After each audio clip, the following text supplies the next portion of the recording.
श्री शिवाय नमस्तुभ्यम। हर हर महादेव। दोस्तों, आप सभी जानते हैं कि 3 जनवरी 2026 शनिवार को पौष मास की पूर्णिमा तिथि पड़ रही है।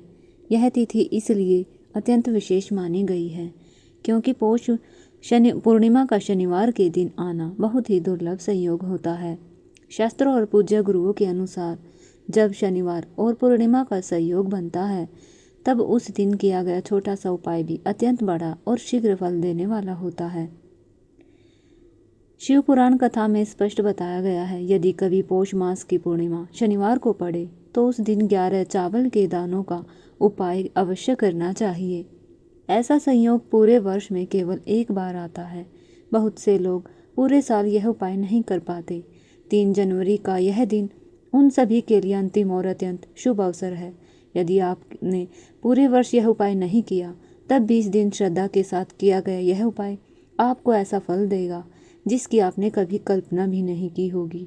अक्सर देखा गया है, बड़े बड़े पूजा पाठ और अनुष्ठान के बाद भी मनोकामनाएं पूरी नहीं होती, लेकिन पौष पूर्णिमा के दिन किया गया यह छोटा सा उपाय बहुत जल्दी प्रभाव दिखाता है। कई लोगों ने इस उपाय को किया है और उन्हें इसका निश्चित फल भी प्राप्त हुआ है। यह उपाय घर में चल रही किसी भी प्रकार की परेशानी, चाहे उसका कारण ज्ञात हो या अज्ञात, जिसे पितृदोष, मंगल दोष या अन्य बाधाएं, उन सब को शांत करने की शक्ति रखता है। अब यह जानना आवश्यक है कि यह उपाय किसे करना चाहिए, कब करना चाहिए और कहाँ करना चाहिए। यह उपाय घर की बड़ी माता बहनें पूरे परिवार की सुख शांति के लिए कर सकती है। यदि कोई व्यक्ति अपनी व्यक्तिगत मनोकामना के लिए करना चाहता है तो वह स्वयं भी यह उपाय कर सकता है। यदि घर में महिलाएं उपलब्ध न हो तो घर का कोई भी बड़ा सदस्य, चाहे वह पुरुष ही क्यों न हो, श्रद्धा के साथ यह उपाय जरूर करे। यह उपाय केवल भगवान शिव के मंदिर में किया जाता है, इसे घर पर नहीं किया जाता।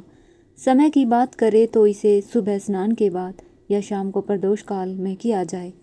सुबह का समय सर्वोत्तम माना गया है। फिर भी किसी कारणवश देर हो जाए तो 11 से 12 बजे से पहले इस उपाय को किया जा सकता है। शाम को प्रदोष काल सामान्यतः 6 से 7 बजे तक होता है, लेकिन मौसम के अनुसार इसे आप 6 से 8 बजे के बीच भी कर सकते हैं। अब सामग्री की बात करें। इस उपाय के लिए 11 साबुत चावल के दाने लेने हैं। चावल किसी भी प्रकार के हो सकते हैं, बासमती या सामान्य, बस दाने टूटे हुए या कटे फटे नहीं होने चाहिए। ये चावल के दाने अपने रसोई के ही ले, साथ में पूजा सामग्री भी अवश्य ले, ताकि ऐसा न लगे आप केवल अपने स्वार्थ के लिए मंदिर आए हैं। सुबह के समय 1 लोटा जल, संभव हो तो मिट्टी के पात्र का, और शाम के समय देसी गाय के घी का दीपक लेकर जाएं। दीपक मंदिर में जाकर ही जलाना है। मंदिर पहुंचकर सबसे पहले भगवान शिव के दर्शन करें, आशीर्वाद लें। उसके बाद शिवलिंग के पास आकर जल या दीपक अर्पित करें और उसकी पूजा करें। पूजा के बाद शिवलिंग के पास बैठकर अपने सामने 11 चावल के दाने रखें। यह उपाय दाहिने हाथ की हथेली पर किया जाता है, इसलिए इसका विशेष ध्यान रखें। अब एक एक करके चावल का दाना उठाए, श्री शिवाय नमस्तुभ्यम मंत्र बोले और शिवलिंग पर अर्पित करें। इसी प्रकार पूरे 11 दाने उठाए। अंतिम दाना उठाते समय उसी मंत्र के साथ अपनी मनोकामना भगवान शिव से मन ही मन कह दे। इसके बाद कम से कम 2 मिनट तक भगवान शिव के मंत्र का जाप करें और पुनः श्रद्धा से प्रार्थना करें। फिर भगवान से आशीर्वाद लेकर शांत भाव से मंदिर से बाहर आए। इस प्रकार नियम, शुद्धता और विश्वास के साथ किया गया 11 चावल के दानों का यह उपाय निश्चित रूप से शीघ्र फल देता है। इससे मनोकामनाएं पूर्ण होती है, दुख कष्ट दूर होते हैं और जीवन में सुख समृद्धि का आगमन होता है। दीपक का उपाय।